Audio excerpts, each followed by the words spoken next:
All right, everybody, hello and welcome back to another video here with Holy Awakening and Thunder Dragon Neigong. Today we're going to be continuing in our article series on the 8 limbs of yoga as a well-known example of the types of qualities we want to develop in our practice, even with Qigong, Taijiquan, the Chinese internal martial arts. We're going over the common foundations that these practices share and how so often the important foundational points are overlooked, neglected, or outright ignored by modern practitioners. Why it's important that we bring these concepts back into the forefront and incorporate them into our practice in order to achieve the best results. So before we begin, as always, be sure to like, subscribe, hit the notification button, whatever is applicable wherever you're watching this. And do check out the links below, especially the website, where we have classes, courses, consultations, and a wealth of free educational material there for you to check out. So with that said, we'll go ahead and begin this video on the first limb of the Ashtanga, that is Yama, and the moral foundation of internal power. This one very important for modern practitioners. So often people focus on developing the skill, the physical technique, the impressive postures, but they completely are bankrupt when it comes to their moral and ethics. And that is a recipe for disaster when it comes to the true deeper work of cultivation.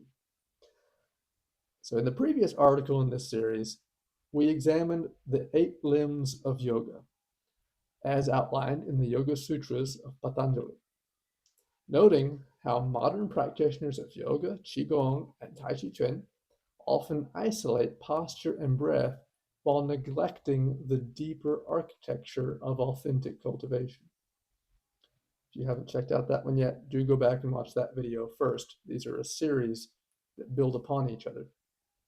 It'll make more sense if you start from the beginning. We now begin a closer examination of each limb in succession. First is Yama, a word commonly translated as restraint, control, or ethical discipline. If we are serious about internal development, this is where our training must begin. Whether we're talking about, again, Taiji, Qigong, Yoga, whatever the case, they all have this core principle at the foundation. Before we speak of energy, before we speak of stillness, before we speak of spiritual realization, we must speak of conduct. And as it turns out, this is the area in which most would-be practitioners struggle the most. So why ethics precede energy? We're going to talk about exactly why this is the case. We're not just being moral sticklers here trying to control how people conduct themselves. There is actually a practical reason why we need to have these foundational morals and ethics in place in order to continue the practice.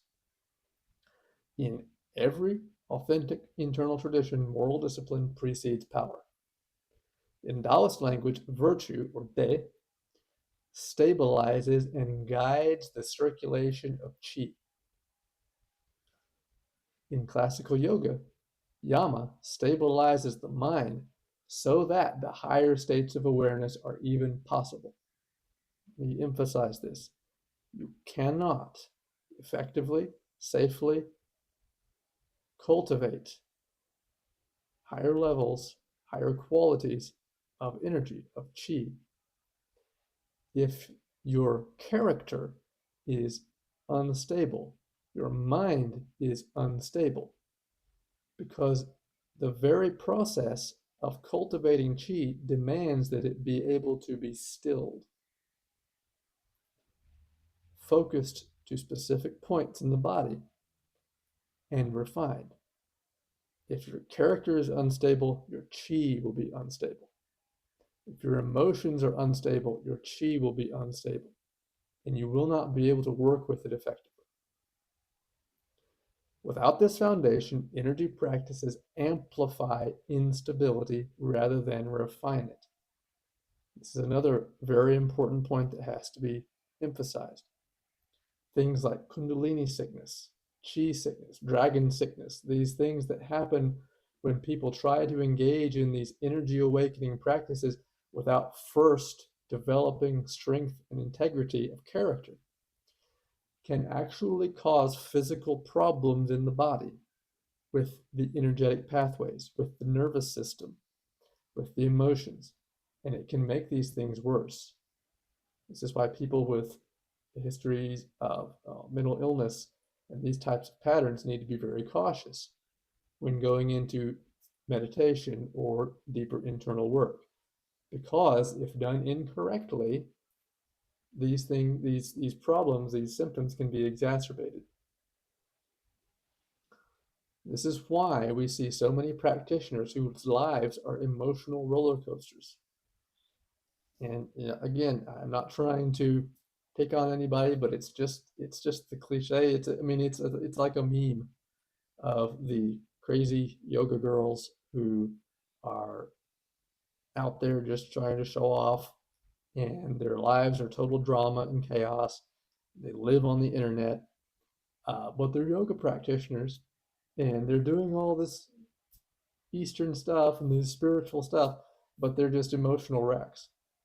And this is why, because they have not taken the steps to first develop strong integrity of character, to discipline the emotions, discipline the mind, so that they can settle the energy and then begin the practice.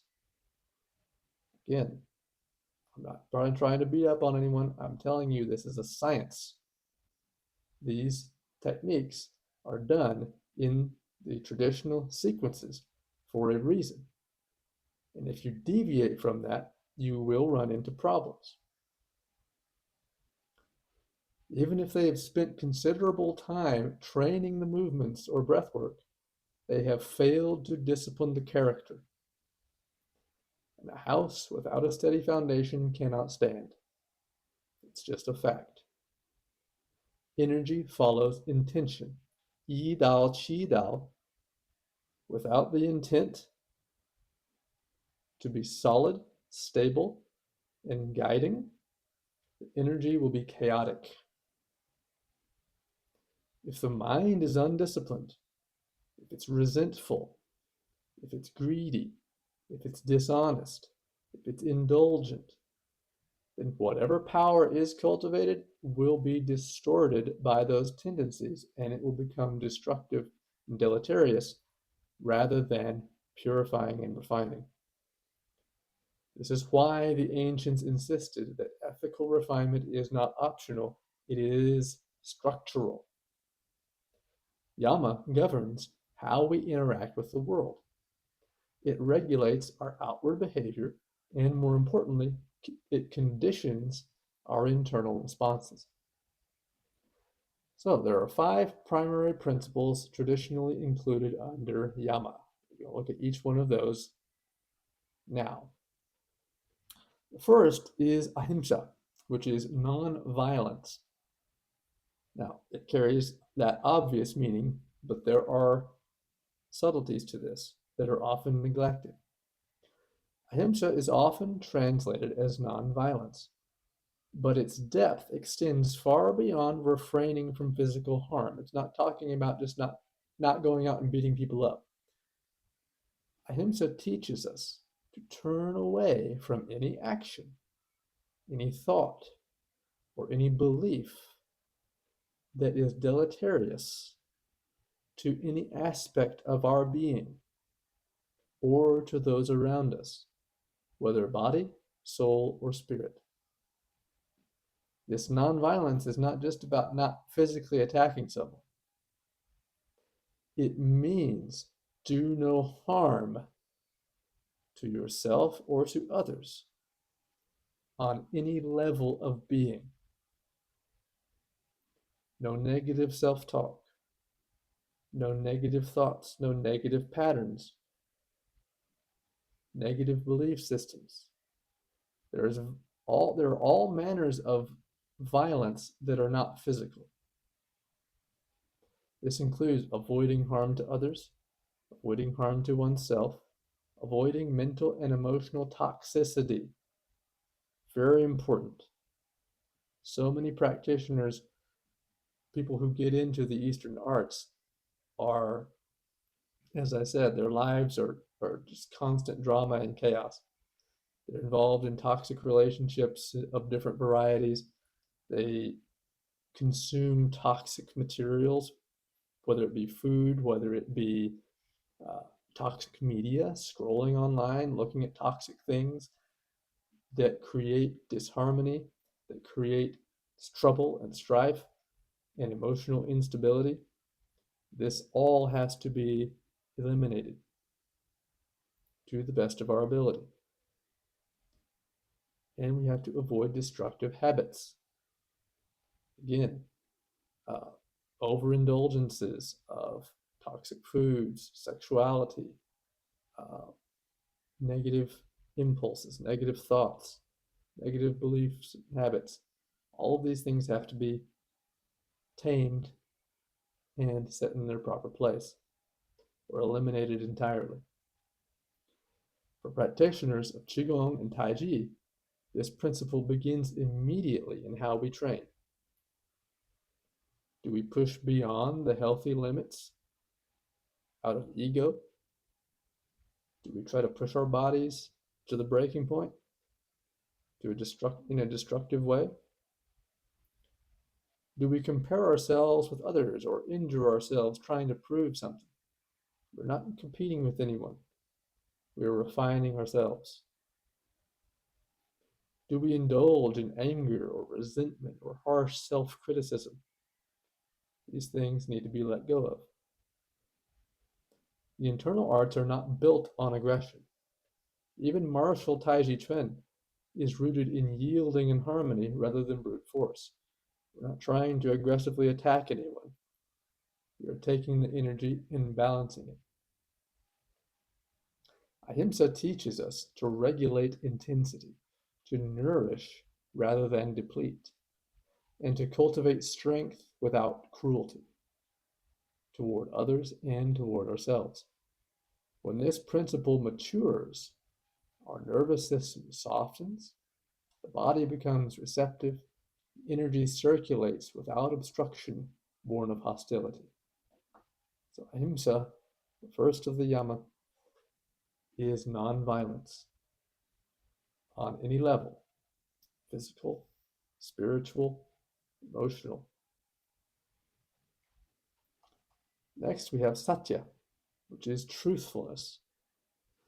Satya is truthfulness in thought, in speech, and in action. It is a dedication to the objective truth of reality, even in the face of our desires, feelings, and circumstances. Think about that very carefully in our modern world in the context of our current society. It is a dedication to the objective truth of reality, even in the face of our personal desires, feelings, or circumstances. In a world consumed by subjective personal truth, Satya stands as a reminder that natural law, Tao, does not bend to our personal inclinations. We must not be deceitful and untruthful to others in the sense of telling lies, but we must also not deceive ourselves by allowing our wild emotions and inclinations and proclivities to get out of hand. For the internal cultivator, this includes radical honesty with oneself. Are we practicing consistently? Are we rationalizing laziness or making excuses? Are we inflating our level of attainment? Truthfulness aligns us with reality. In Taoist terms, it aligns us with the Tao. In spiritual language, it aligns us with the divine order, the path of God. The more closely we align ourselves with objective truth, objective reality, with the Tao, the function of the universe, the path of God, the healthier, better, more vital, more balanced, more effective we will be at living our lives and accomplishing our purpose. Self-deception is one of the greatest obstacles in internal training. A practitioner who imagines progress where there is none cannot correct errors. One who lies outwardly will eventually lie inwardly. When we divorce ourselves from the truth of reality, we open ourselves to a cancerous rot that will distort and corrupt us to the core. I'll let you see how this applies in so many areas of our culture today. Satya builds integrity. Integrity stabilizes intention. Stable intention directs energy. Without truthfulness, internal power becomes nothing but a fantasy. Next, we have the third, which is asteya, or non-stealing. Now, asteya is commonly understood as refraining from taking what is not freely given or rightly earned. And that is true. It is a powerful principle in a world filled with messages of entitlement. Here again, in our modern culture, we're constantly bombarded with all manner of people claiming that they are owed something, that they're entitled to something. I have rights to this, rights to that. People owe me this because I was wronged, or my people this, my people that. Asteya is refraining from taking what is not freely given or rightly earned. There is no entitlement. But its deeper implication extends beyond material theft. This includes not stealing others' time, don't waste people's time. Not stealing attention, don't be constantly demanding attention on yourself. What do we see from basically everyone and everything online? Constantly, look at me, acknowledge me, see me, validate me. This is absolute deviance from the path. We must not steal time, we must not steal attention, we must not seek and desire attention. We must not steal credit. If someone else has accomplished something, to them the credit goes. We must not demand results that we have not worked for. If we have not put in the work to accomplish something, we must not demand results as though we did. If we desire results, we must do the work to accomplish. In the internal arts, this principle reminds us that development cannot be shortcut. We cannot steal attainment. We cannot bypass foundational training and expect advanced results. There are no newly discovered secrets or shortcuts. If someone tells you they've got the big new thing, they don't. Modern culture encourages speed and acquisition, but internal cultivation requires patience and rightful earning. Every layer of depth must be cultivated step by step. Asteya trains humility and respect for the process. Then number 4, we have brahmacharya, which is the right use of energy. Brahmacharya is often reduced to sexual moderation. That's often what it's thought of as, and that is definitely part of it, and definitely a big issue. While this is included, its scope is actually far broader. It concerns the wide conservation and direction of life force in general. So you want to ask yourself, where does your energy go each day? Is it wasted on excessive stimulation, being constantly bombarded with information and videos and media content and uh, people that you have to go see and talk to? This excessive stimulation, are you wasting energy in this way? Compulsive entertainment, are you sitting there doom scrolling? Emotional drama, are you involved in toxic situations where there's just constant emotional upheaval? Overwork, are you working too hard, not getting proper rest? Sexual excess, are you constantly sexually stimulated? Mental agitation, are you letting just everything around you agitate you, dwelling on things, replaying things in your mind too much? All of these deplete internal reserves. In Taiji and Qigong, we often speak of conserving Jing, the essence, and refining it into Qi.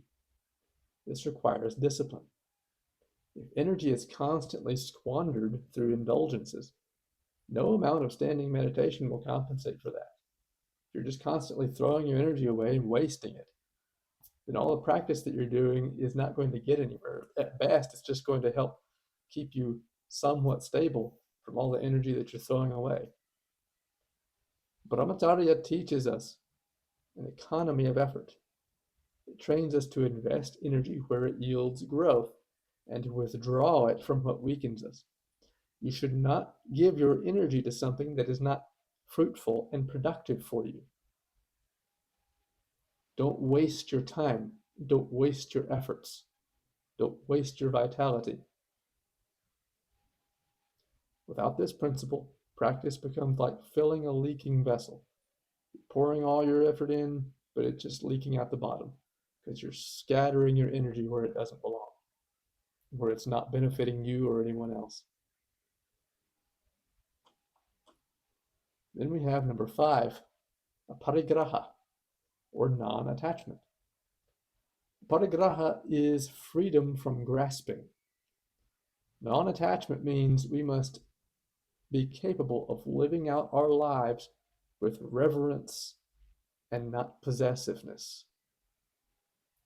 Only when we are free from clutching at things can we truly enjoy its presence in our lives. We can see this in relationships, in financial situations. The more we try to grasp onto something and hold it and keep it, the more stressed and miserable we become. The only time we can truly enjoy it is when we release it and let it be.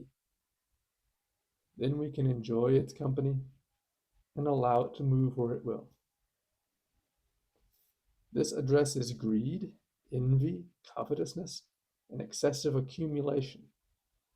It asks us to be content with sufficiency rather than be enslaved by appetite. Additionally, and of great importance in our modern times, it addresses our cultural obsession with identity. I am this. I identify as this or as that. And I want everyone to see me as this or that. This is an attachment, and it's a toxic one.